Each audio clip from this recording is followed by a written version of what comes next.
राजकारणाची गजब माया काय आहे असं नंदुरबार लोकसभा मतदारसंघात. विरोधही करतात आणि एखाद्या रिसॉर्टमध्ये त्यांचे सांत्वनही होते. आता यात काय समजायचे, त्याचंच आता भाजप आणि काँग्रेस यांच्यात सरळ लढत होत आहे. मग आता ज्यांना तिकीट मिळाले नाही तर ते काय भूमिका घेतात याकडे पण पाहणे गरजेचे आहे. म्हणून भारतीय जनता पार्टीचे जुने व निष्ठावंत कार्यकर्ते म्हणजेच सुहासदादा नटावदकर हे भारतीय जनता पार्टीची धुरा त्यांनी नंदुरबार जिल्ह्यात नाव टिकवले. पण मात्र आत्ताचं वातावरण बदललेले दिसते. भारतीय जनता पार्टीकडून तिकीट मिळण्यासाठी सर्वतोपरी प्रयत्न झाले पण अपयशी ठरले.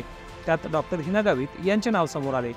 त्यानंतर लगेच काँग्रेस पक्षाकडून ॲडव्होकेट के.सी. पाडवी यांचे सुपुत्र गोवाल पाडवी यांना उमेदवारी जाहीर झाली.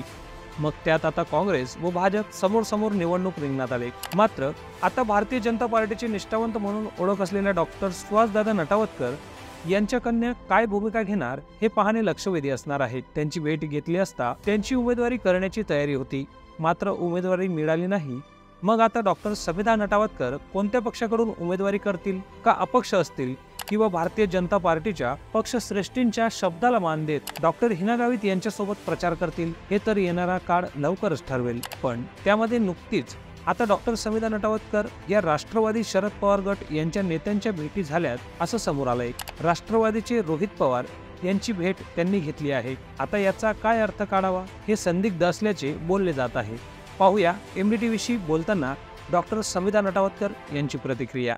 नमस्कार, मी आगामी लोकसभा 2024च्या निवडणुकीसाठी इच्छुक आहे आणि यावेळेला माझी जी पुढील भूमिका आहे, मी माझे कार्यकर्ते व पक्षश्रेष्ठी यांच्याशी चर्चा करून माझी पुढील भूमिका स्पष्ट करेनच. तसंच इतर पक्ष देखील माझ्या संपर्कात आहेत. माझी पुढील भूमिका जी असेल मी ती पुढील काळात स्पष्ट करेन.